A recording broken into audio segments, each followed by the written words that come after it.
L'Italie est un grand pays.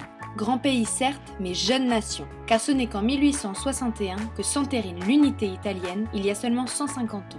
Guerre moderne qui utilisera pour la première fois la photographie comme support de propagande, l'unification italienne est une histoire d'homme avec un grand H. L'empereur Napoléon III, le révolutionnaire Garibaldi, l'écrivain Alexandre Dumas, le politique Cavour, l'espionne et comtesse de Castiglione, sans oublier les dizaines de milliers de soldats français et italiens tombés pour la nation transalpine.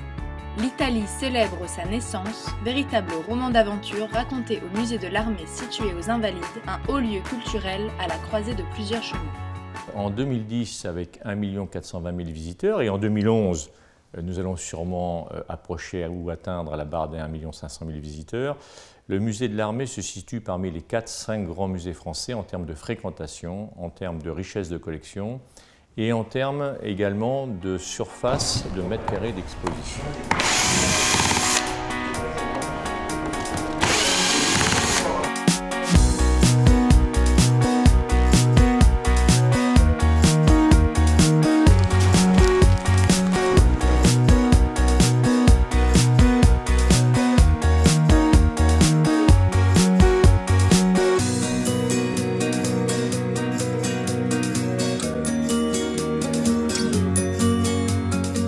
L'exposition est née d'une rencontre entre le musée de l'armée, la Fondation Alinari pour l'histoire de la photographie de Florence et le Museo del Risorgimento de Milan.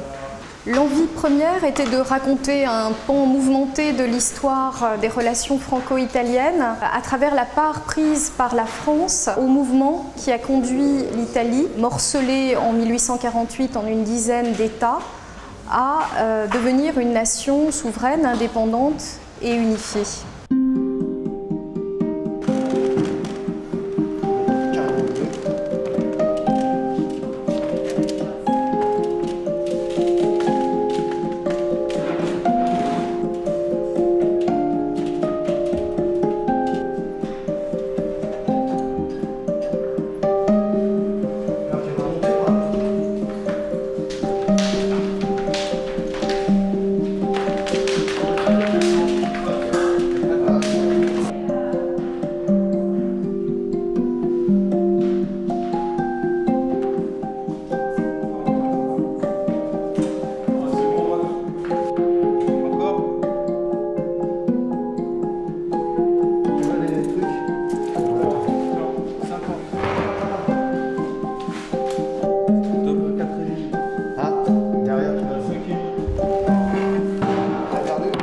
Le sujet, c'est de raconter l'ensemble de ces épisodes avec un double regard français et italien. Il nous a semblé intéressant de confronter le visiteur français d'une part avec cette histoire, mais aussi avec les regards italiens sur cette histoire. Et qu'il découvre comment les Italiens, eux, ont vu cette histoire et comment ils ont vécu la contribution française. Il y a un fort engagement des populations européennes, de volontaires européens dans l'histoire italienne, qui fait de l'histoire italienne finalement une histoire européenne au XIXe siècle. La photographie apparaît donc à la fin des années 1830 et 10 ans après, donc lors du siège de Rome en 1849, c'est la première fois que la photographie finalement investit le champ de bataille. Donc c'est vraiment le premier reportage de guerre par la photographie. En 1859, la photographie de guerre va encore prendre un essor encore plus grand, puisque pour la première fois, les photographes vont suivre les opérations sur les champs de bataille et vont livrer des photographies très spectaculaires, que ce soit donc l'infiniment grand, des panoramas de plus d'1 mètre de long de Léon Méhédin, ou l'infiniment petit, des plaques de verre stéréoscopiques, donc qui permettent de voir la réalité du combat en 3 dimensions. C'est une guerre lointaine, mal comprise par les populations. La photographie amène effectivement cette justification.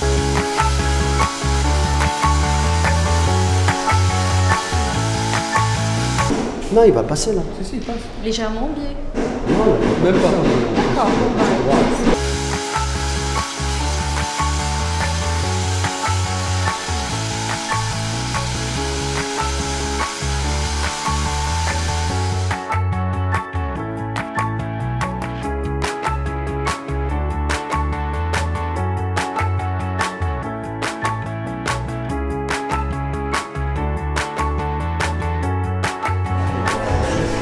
C'est très important impressionnant et c'est un moment un peu émouvant. Parce qu'on a beaucoup attendu ce tableau, donc c'est très émouvant.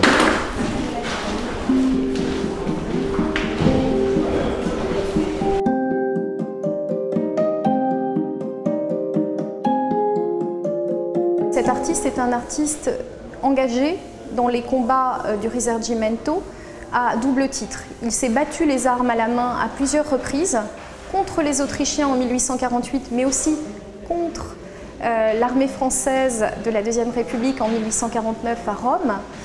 Mais cela ne l'empêche pas, une dizaine d'années plus tard, en 1859, de rendre hommage à ces mêmes troupes françaises en les représentant menant un assaut victorieux à Magenta.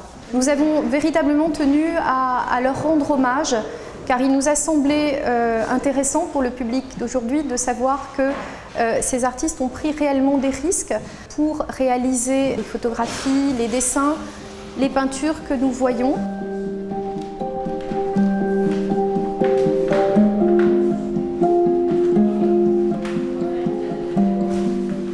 Il n'y a pas de génération spontanée. L'Europe telle qu'elle est, notre pays tel qu'il est, ne sont pas arrivés là par hasard au détour du chemin. C'était toujours un long cheminement et il est important pour nos concitoyens, mais pour l'ensemble des Européens, de savoir se remémorer le pourquoi nous en sommes là.